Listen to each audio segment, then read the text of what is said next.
Sana may gwapo ulit tayong customer. Yung katulad lang nung nakaraan. Laki kasi ng tip nila eh. Napailing na lang si Charmaine nang marinig ang mga sinasabi ng kanyang mga empleyado na ngayon ay abala sa paglilinis.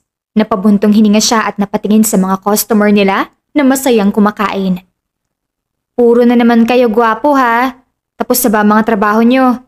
Napatalon sila sa gulat kaya natawa ang dalaga. Si ma'am naman talaga? Lagi mo na lang po kami ginugulat. Rinig na rinig ko kasing pinag-uusapan nyo. Hindi pa ba kayo nakontento doon sa mga gwapo nung nakaraan? Tanong ni Charmaine. Medyo lang, ma'am. Humagik-gik ang isang babae. Natawa na lang si Charmaine at agad na napailing.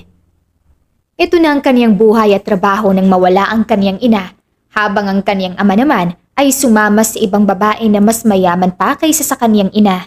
Ngayon, bilang nag-iisang anak ay naisip niyang itayo ulit ang restaurant at kahit paano, hindi naman siya pinabayaan ito.